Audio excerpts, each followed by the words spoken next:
بسم اللہ الرحمن الرحیم۔ السلام علیکم تمام سننے والوں کو خوش آمدید میرے چینل سچی آپ بیتی پر۔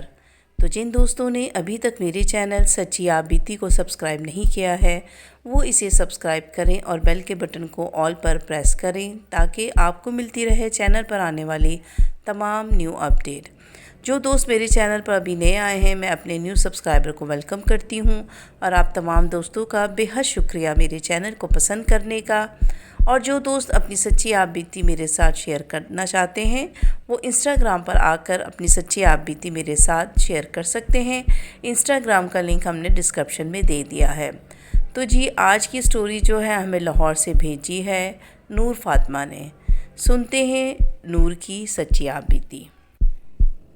یہ کہانی آج سے تقریباً 30 سال پہلے کی ہے، جب میری کزن کراچی سے لاہور میرے بڑے بھائی کی شادی میں شرکت کے لیے آئی۔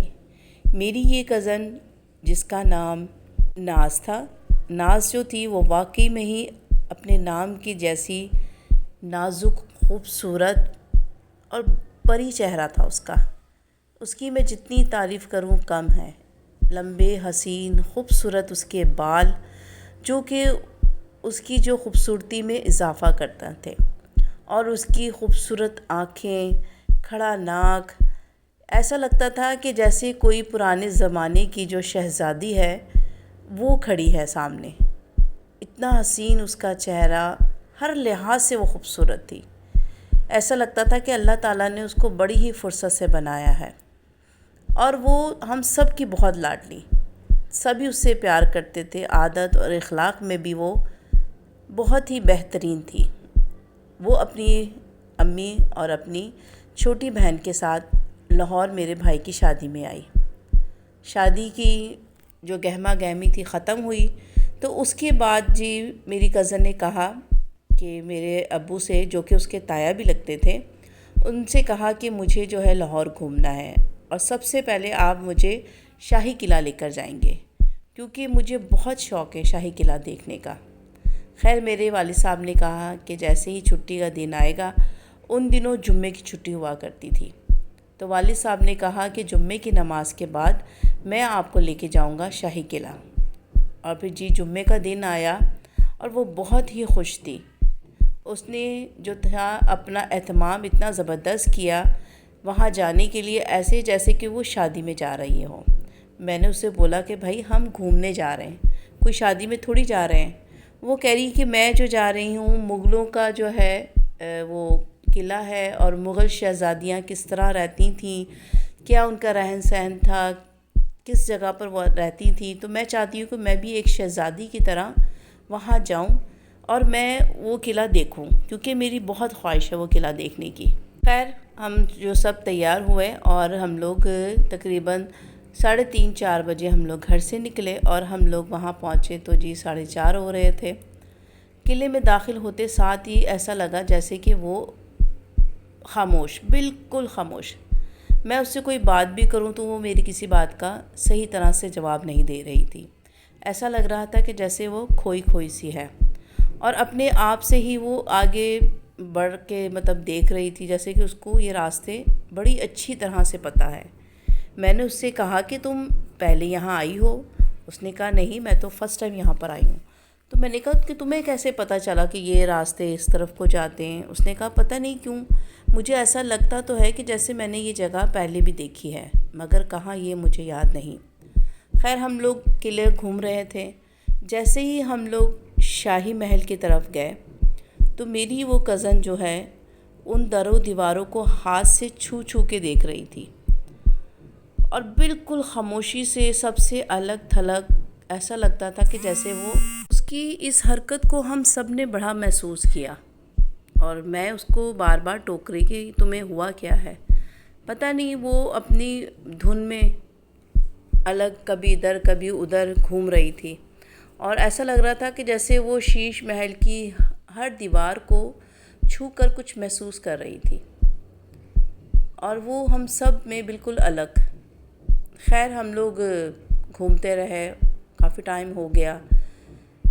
ہمیں نہیں معلوم کہ ہم لوگ جب ایک نیچے جو جگہ تھی وہاں سے ہم لوگ جو اوپر کی طرف آ رہے تھے، ہمیں نہیں معلوم کہ ناز ہمارے ساتھ آ رہی ہے نہیں، ہم سب اپنی باتوں میں مگن تھے۔ جب شام ہوئی اور ہمیں تھوڑی دیر بعد احساس ہوا کہ ناز کہاں ہے، تو سب ایک دوسرے سے پوچھنے لگے کہ ناز کہاں ہے، ناز کو دیکھو۔ تو ہم نے کہا کہ ابھی تو ہمارے ساتھ تھی، مگر ہمیں ناز وہاں نظر نہیں آئی۔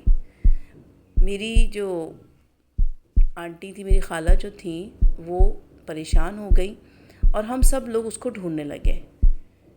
اتنا بڑا شاہی قلعہ، ہم لوگ اس کو ہر جگہ ڈھونڈا مگر ہمیں وہ کہیں پر بھی نہیں ملی۔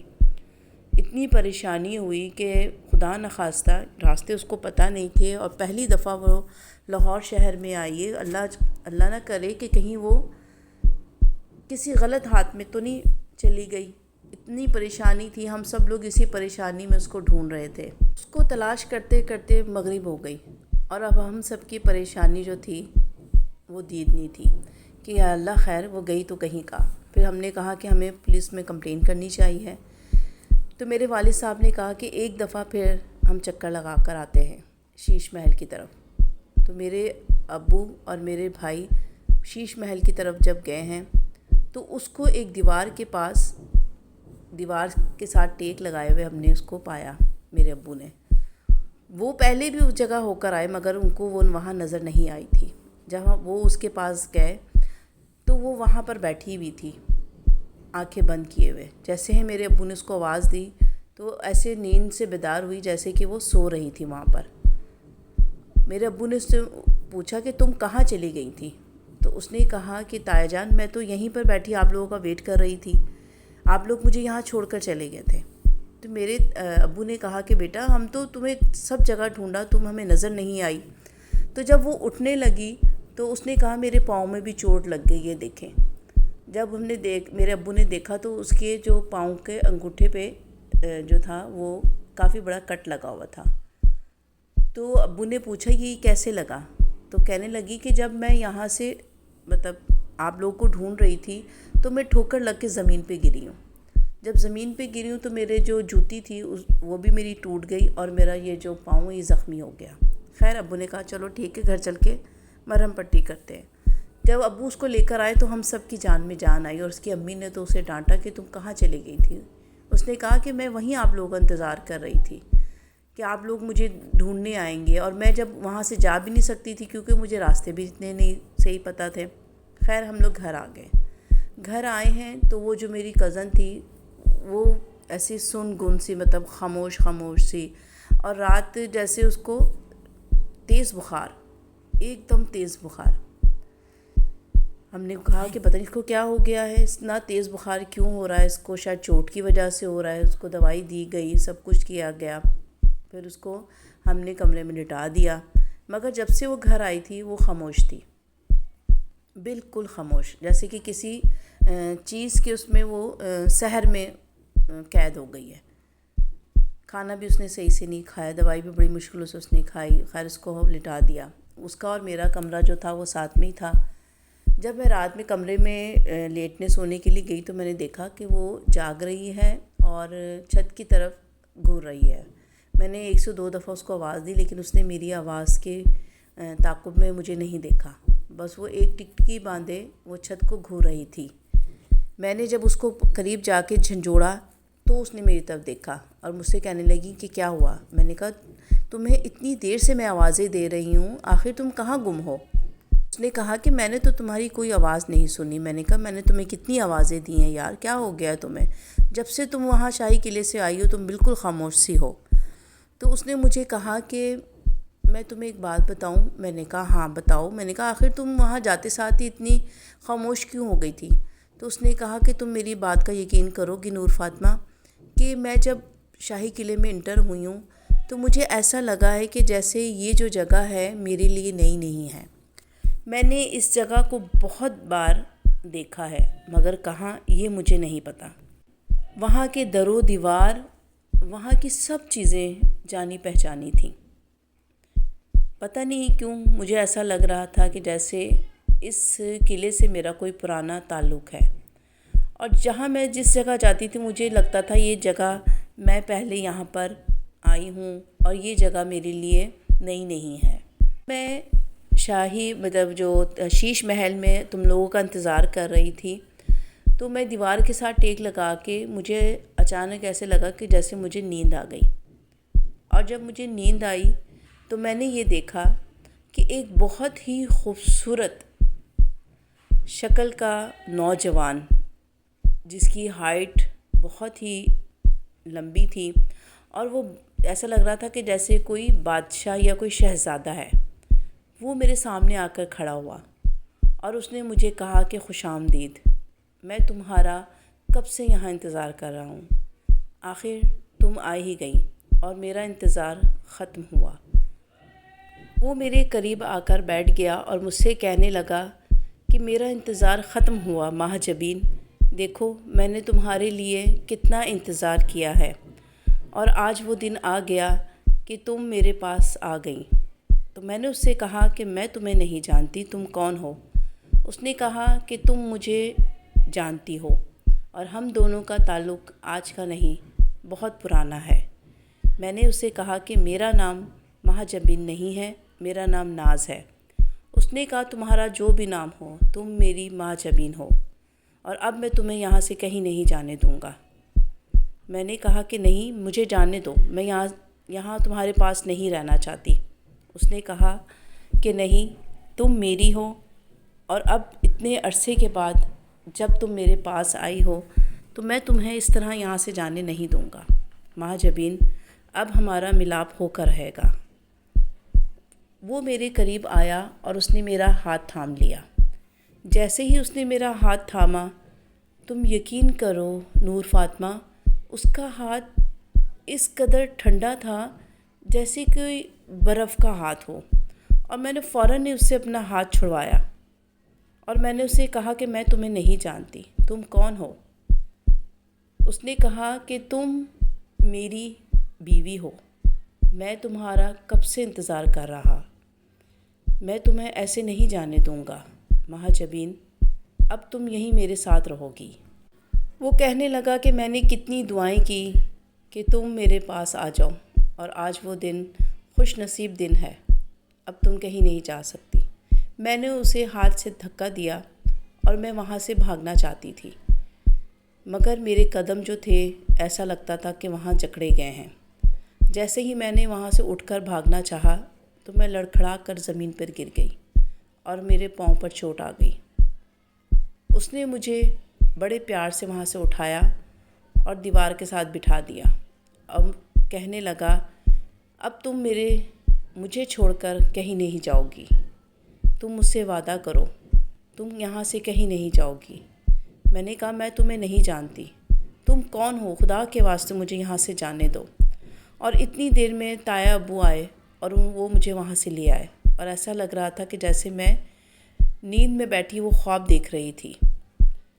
میں نے اس سے کہا کہ ہو سکتا ہے تمہارا وہم ہو۔ اس نے کہا نہیں نور فاطمہ، میں نے اس آدمی کو محسوس کیا تھا، اس نے جب میرا ہاتھ پکڑا تھا تو اس کا ہاتھ انتہائی ٹھنڈا تھا، اتنا ٹھنڈا کہ مجھے ایسا لگا کہ میرا پورا جسم جو ہے وہ برف کی طرح جم گیا ہو۔ اس کی آواز اور اس کے جو پاس سے آ رہی تھی ایک مہک سی، ایک خوشبو سی جو آ رہی تھی، وہ مجھے ایسا لگ رہا تھا جیسے کہ وہ مجھے بے ہوش کر رہی ہے۔ میں غنودگی میں جا رہی تھی اس کی باتوں سے اور اس کے قریب سے آتی جو خوشبو تھی۔ میں نے اس سے کہا تم ان باتوں کو زیادہ مت سوچو، تم سونے کی کوشش کرو۔ اس نے کہا کہ ابھی بھی جب میں کمرے میں سونے کے لیے لیٹی ہوں تو مجھے وہ شخص پھر اپنے آس پاس دکھائی دیا۔ وہ مجھے بس ایک ہی بات کہہ رہا ہے کہ ماہ جبین تم یہاں سے نہیں جانا، تم میری ہو، اب ہمیں کوئی بھی جدا نہیں کر سکتا۔ اپنے دل میں سوچنے لگی کہ شاید آج یہ شاہی قلعہ دیکھ کر آئی ہے تو اس کے دماغ میں کوئی ایسی باتیں چل رہی ہیں اپنے آپ سے، یہ جو ہے اس طرح کی کہانیاں بنا رہی ہے۔ خیر میں نے اس کو تھوڑا سا نارمل کیا اور اس کو کہا کہ تم سونے کی کوشش کرو، اور اس کے پاس بیٹھ کر میں اس کے اوپر جو ہے آیت الکرسی پڑھ کے میں نے دم کیا اور اس کا سر دبایا اور اس کو جو سونے کے لیے کہنے لگی، مگر کہیں نہ کہیں میرا دماغ جو تھا وہ یہ سوچنے پہ مجبور ہو گیا تھا کہ آخر